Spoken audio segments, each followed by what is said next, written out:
Hi friends, ఈ వీడియోలో మనం రోజువారీ రాశి ఫలాలలో కన్యా రాశి వారి గురించి తెలుసుకుందాం.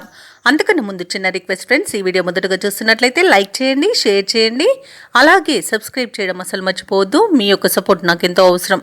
ఇక కన్యా రాశి వారికి ఈరోజు చూసుకున్నట్లయితే ఆధ్యాత్మిక విషయాలపై దృష్టి సారిస్తారు, దేవాలయాలను సందర్శిస్తారు. దేవాలయాలను సందర్శించినప్పుడు మీరు ముఖ్యంగా గుర్తుంచుకోవాల్సింది మీ ఇష్టదైవం యొక్క ఆరాధన అనేది మీకు మంచి చేస్తుంది, కాబట్టి తప్పకుండా దిశగా ప్రయత్నించండి. ఇక చిన్ననాటి మిత్రుల నుండి కొన్ని విషయాలలో వ్యతిరేకత అనేది పెరుగుతుంది. వృత్తి ఉద్యోగాలలో ఎవరైతే ఉన్నారో వారికి కొందరి ప్రవర్తన మానసికంగా బాధిస్తుంది. ఇక వ్యాపారస్తులు ఎవరైతే ఉన్నారో వారు ఆశించిన రీతిలో ఈరోజు రాణించలేకపోతారు. ఆర్థిక వ్యవహారాలన్నీ కూడా ఈరోజు చికాకు కలిగిస్తాయి. అలాగే కన్యా రాశి వారికి ఈరోజు తమ జీవిత భాగస్వామితో మాట పట్టింపులు కలిగే అవకాశం ఉన్నందున కాస్త ప్రశాంతంగా ఉండడానికి ప్రయత్నించండి. అలాగే ఈరోజు అన్నింటా కన్యా రాశి వారికి ఇబ్బందులే ఎదుర్కొనే అవకాశం, అలాగే అవమానాలను ఎదుర్కొనే అవకాశం కనిపిస్తుంది. అలాగే కన్యా రాశి వారు ఈరోజు ఏమరపాటుతనం వలన ఇబ్బందులు పడే అవకాశం ఉంది, నష్టపోయే అవకాశం ఉంది. చేసే పనులలో జాగ్రత్తగా నిర్ణయాలు తీసుకోండి, జాగ్రత్తగా పనిని పూర్తి చేయండి. ఆత్మీయులను కోల్పోయే ప్రమాదం కూడా కనబడుతుంది. ఆత్మవిశ్వాసంతో పనిచేయడం వల్ల మీకు ఈరోజు లాభాలు అనేవి లభిస్తాయి.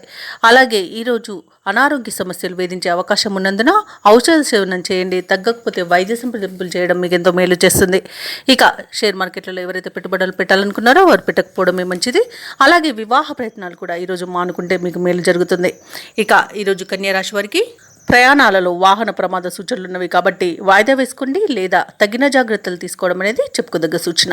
ఇక విద్యార్థులకు విద్యా నష్టం, ఉద్యోగస్తులకు ఉద్యోగ నష్టాలు అనేవి కనబడుతున్నవి. ఇక విదేశీయానం చేయకపోవడమే ఇక మేలు చేస్తుంది, ఎందుకంటే అడుగడుగున ఆటంకాలను ఎదుర్కొంటారు. ఇక విదేశాలలో విద్యాపరంగా, వృత్తిపరంగా, వ్యాపారపరంగా ఎవరైతే నివసిస్తున్నారో వారు కొంత ఆర్థిక ఇబ్బందులను ఎదుర్కొంటారు మరియు ఆర్థిక మోసాలకు గురవుతారు, కాబట్టి కాస్త జాగ్రత్తగా ఉండండి.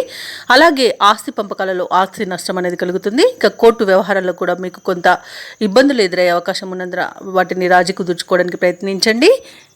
ఇక ఎవరైతే దూర ప్రయాణాలు చేయాలనుకుంటున్నారో వారు చివరి నిమిషంలో వాయిదా వేయాల్సి వస్తుంది, ఎందుకంటే అడుగడుగున ఆటంకాలే కనిపిస్తున్నవి. ఇక ముఖ్యమైన కార్యక్రమాలు కొంత నిదానంగా సాగడం వలన ఇబ్బంది పడతారు. ఇంట బయట కొన్ని బాధ్యతలు సతమతం చేస్తాయి. ఆరోగ్యం సహకరించక విశ్రాంతి తీసుకునే అవకాశం అయితే ఉంది, కాబట్టి జాగ్రత్తగా ఉండండి. ఆహార నియమాలు పాటించడం మీకు మేలు చేస్తుంది. కుటుంబ సభ్యులతో అకారణ తగాదాలు కలిగే అవకాశం ఉన్నందున ప్రశాంతంగా ఉండడానికి ప్రయత్నించండి. ఇక మీరు చేసే ఆలోచనలపై ఎటు తేల్చుకోలేక కొంత గందరగోళం చెందుతారు. శ్రమ తప్ప ఫలితం అంతగా కనిపించదు.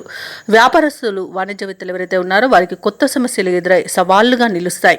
ఇక ఆత్మవిశ్వాసం, నేర్పుతో ముందుకు సాగడం ఈరోజు మీకు ఎంతో మేలు చేస్తుంది. ఇక ప్రభుత్వ ఉద్యోగస్తులు ఎవరైతే ఉన్నారో వారు చేసే విధుల్లో కొన్ని మార్పులు ఉండడం వలన ఇబ్బందులు పడతారు.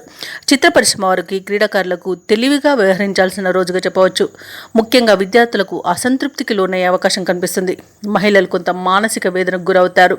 ఇక కన్యా రాశి వారికి అదృష్ట రంగు పసుపు, ప్రతికూలమైన రంగు నేరేడు, అదృష్ట సంఖ్య 8. ఈరోజు కన్యా రాశి వారు గురుగ్రహానికి మరియు శనిగ్రహానికి జపాలు చేయించుకోవడం, అలాగే వినాయకుని ఆలయాన్ని సందర్శించడం వలన మంచి శుభ ఫలితాలను పొందుతారు. అలాగే పనులలో వచ్చే ఆటంకాలని తొలగించుకోగలుగుతారు.